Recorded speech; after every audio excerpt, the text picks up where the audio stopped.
Hello everyone, my name is Thomas Carr and I am here on behalf of the Manchester Men Speak Up online forum. Today I'm delighted to be joined by the Mayor of Greater Manchester, Andy Burnham.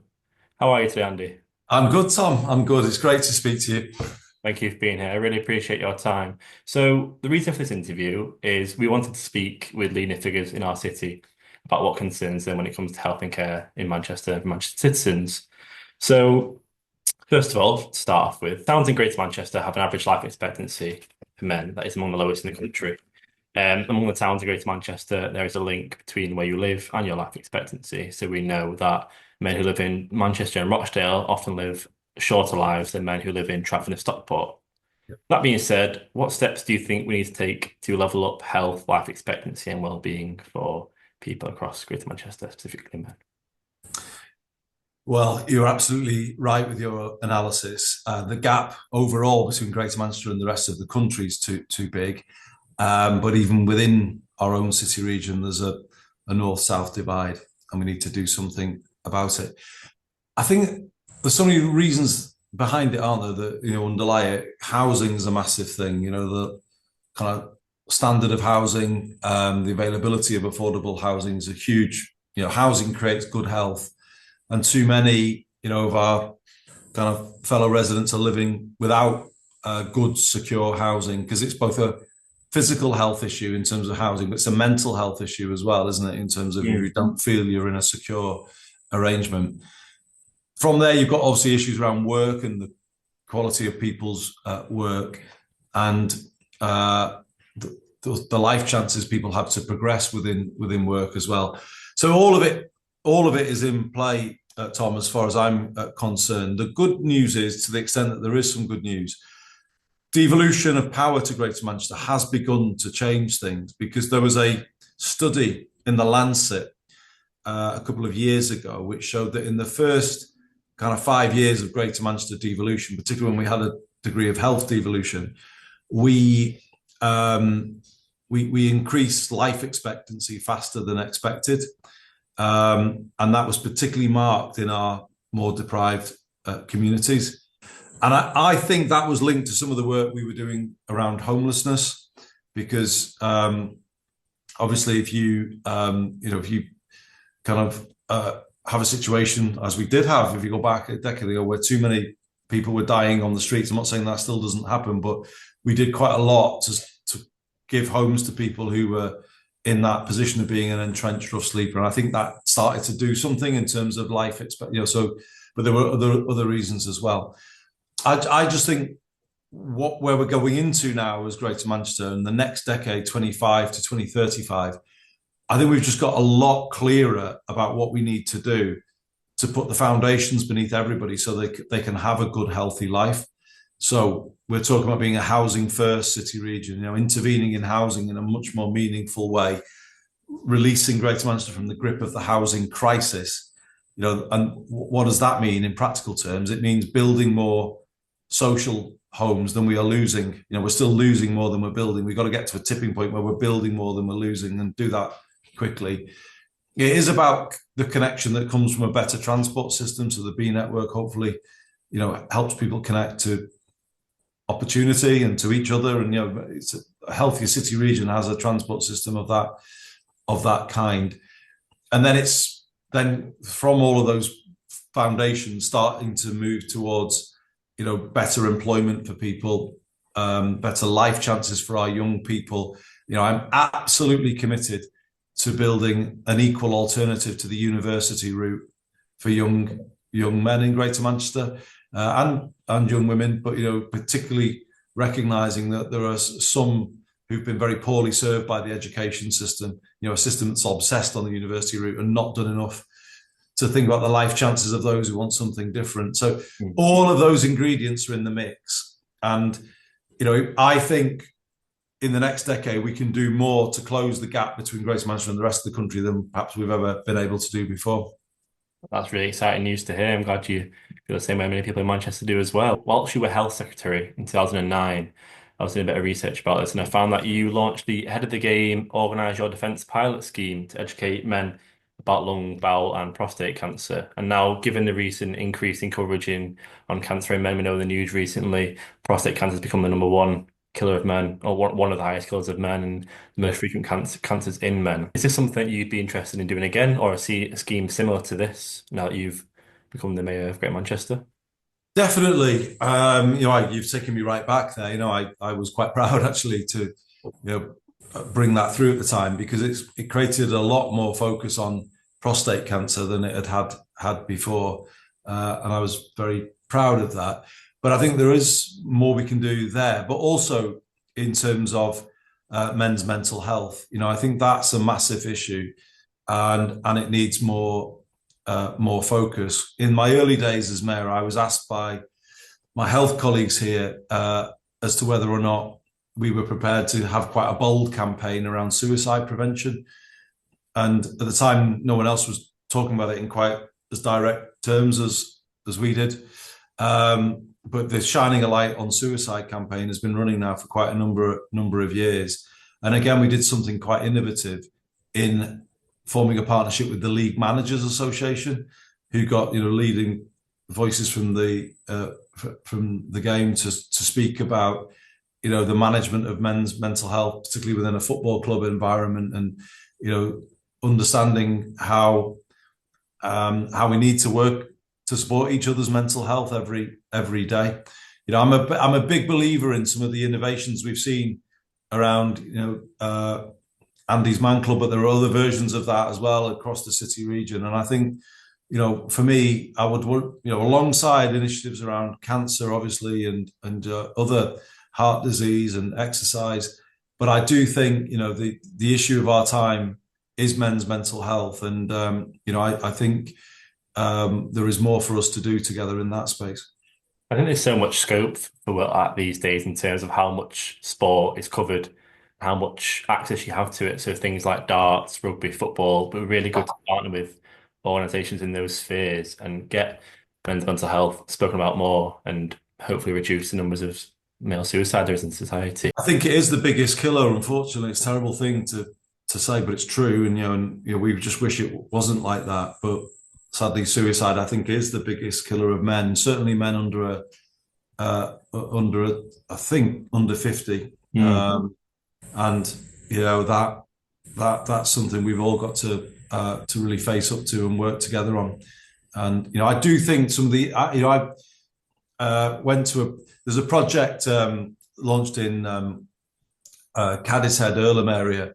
We lost one of our firefighters in Greater Manchester to suicide, and in his memory, a support group was set up, and I went down to watch one of the sessions, and it had a profound effect on me, to be honest, to see lads walking in from all walks of life and sit down and sort of open up with each other, and in a way that they wouldn't do with their families, they wouldn't do probably with professionals. It was really something. I was really taken by it, and I think that's Greater Manchester at its best, really, isn't it? Where we support each other in those type of settings. We empower communities to help themselves, and I think there's a lot more we could do there, Tom. And it's so important to talk about this topic now, obviously, with suicide and mental health being such a issue in modern society. It's great that people are talking about it compared to 30 years ago, where it was barely spoken about at all, and we're seeing a stigma to it. Cause obviously I was a member of Parliament before becoming Mayor of Greater Manchester, and I remember being in Parliament for a debate, I think it was around 2015, where for the first time ever, two male MPs admitted having had mental health problems. Now, there was a period in politics where nobody would have done that, for fear of what that might mean in terms of standing in the kind of with the electorate, etc., and what people would do to use that against you, and it was such a breakthrough moment, that I think, when in Parliament, the place that people should look to lead the national debate, where people started to speak in that way. And I do look at the decade since then, where mental health has become a much more open conversation, and that's a really positive thing. However, I think in the same decade, the pressures have increased on people, and men in particular, around the pressures of cost of living, of work, of all manner of pressure. And So but while the openness is great, the challenge has probably even got bigger, and Yeah, hence the need to do much more. absolutely. I completely agree with you, Andy.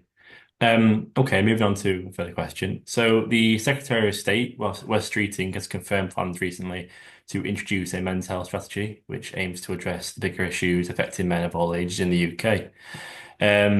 What would you say, or how would you do you think this needs to be translated into action for men in Greater Manchester?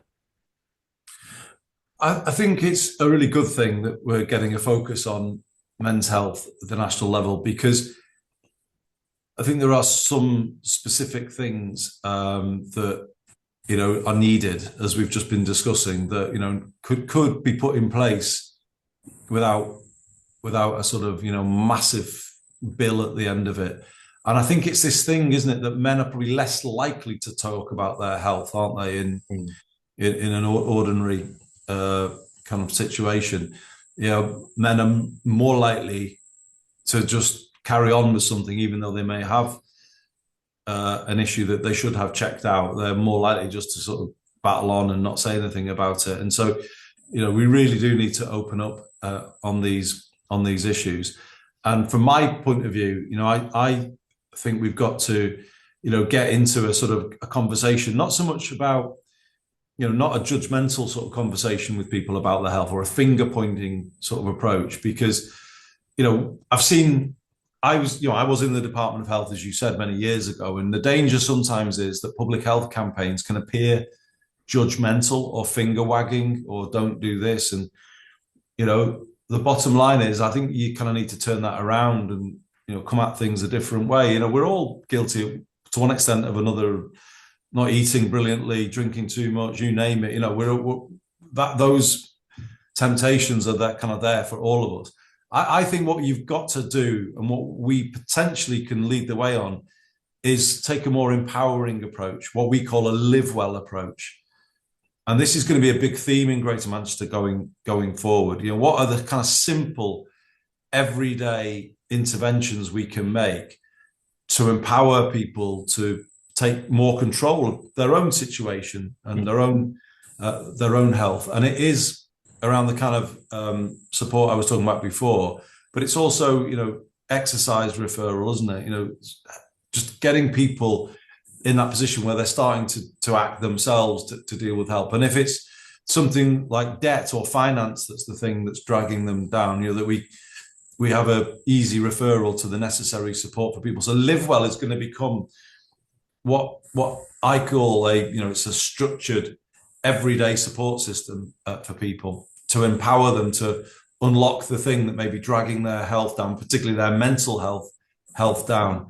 And we believe we can become the first part of the country to adopt this truly preventative approach to everyday health. And I think we have to think about it in that way. I personally don't think you can treat your way to a better country, in a healthier country.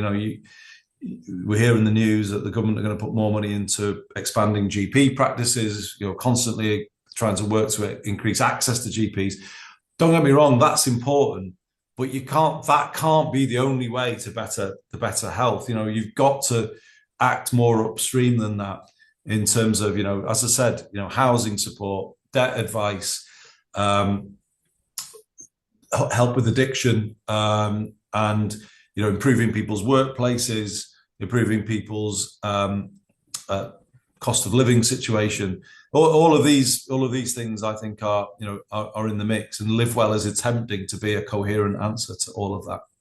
I think there's so many individual problems people face, and it's good that something like Live Well is out there to sort of get all those in one place and deal with it for people and support people where they need it. Like you're saying, in terms of housing or debt, or even things like smoking cessation or healthy diets, lack of exercise, that kind of thing. What my aim is, Tom, is to give people the same sort of instant access to that type of support as they can get a prescription for something. Yeah.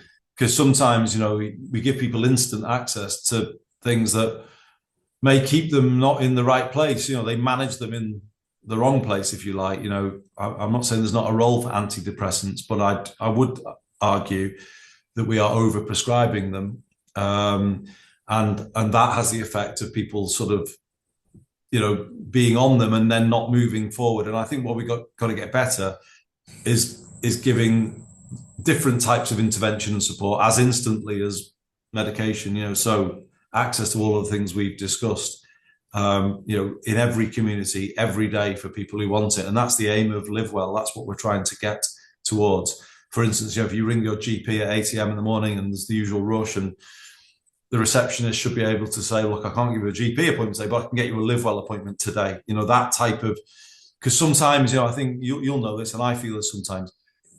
I think we all have a moment where we think, do you know what? I just feel like I need to act on my health and, need to do something to break the cycle I'm in or the rut that I'm in.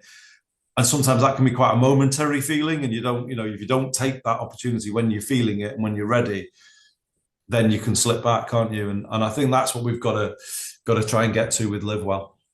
The services have to be there for people, don't they? Like you say, be accessible as much in, well, Yeah. hopefully more than a GP appointment is accessible at this point, but be there for Yeah. people who need them. And that kind of links onto my, sorry, were you going to say something, Andy? No, I was just saying something as well about the quality of people's employment as well, and how employers are geared up to recognise some of these things and work with their employees. So we have a Greater Manchester Good Employment Charter, and we really need to drive more of our employers to sign up so that we get that understanding about men's health more baked in.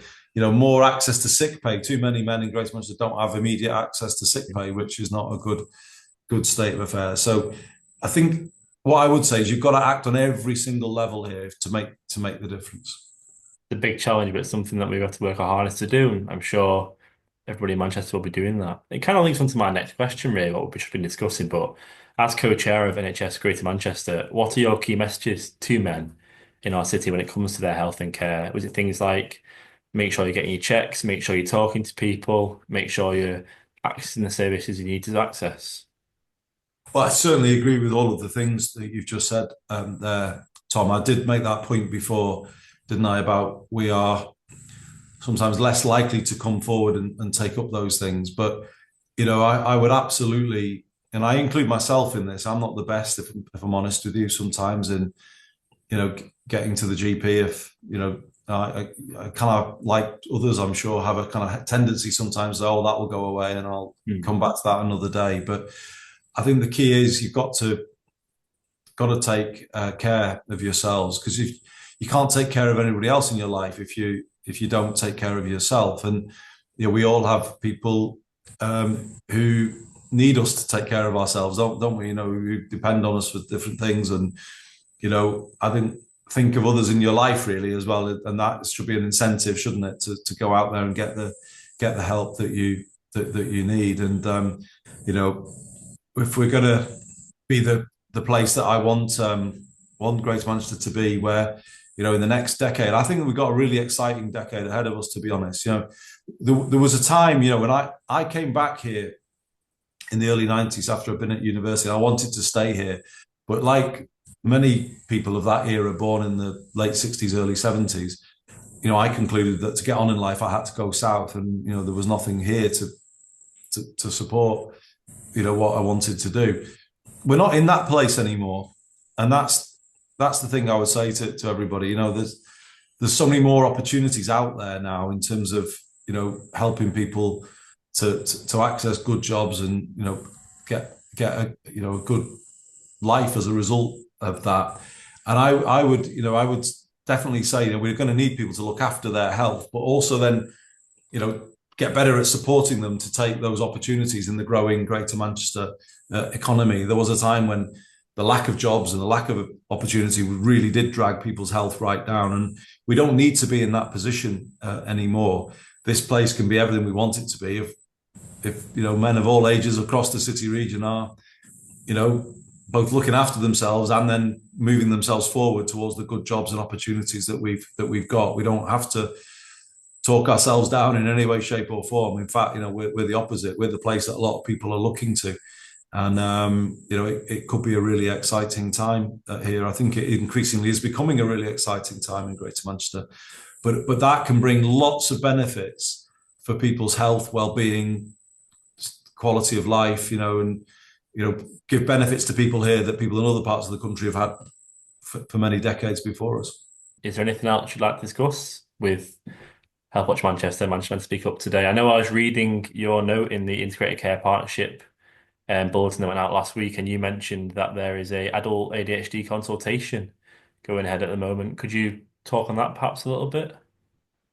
Yeah, we're really conscious that we've got to deal with the full range of things that are there and need to be acknowledged and need extra support. So also talking openly about neurodivergence and the different issues that presents. I really applaud you and all of your colleagues linked to Manchester Men Speak Up, because I think this is the culture change that we need, really, to start to talk ourselves about our own health and be open about health conditions. We need that open conversation, and we need to build a culture of empowering people to, if you like, not just sort of feel like they're sort of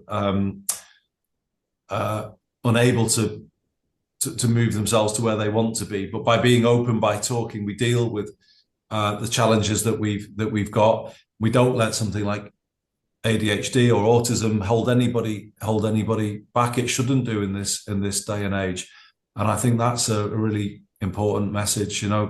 Really getting over that.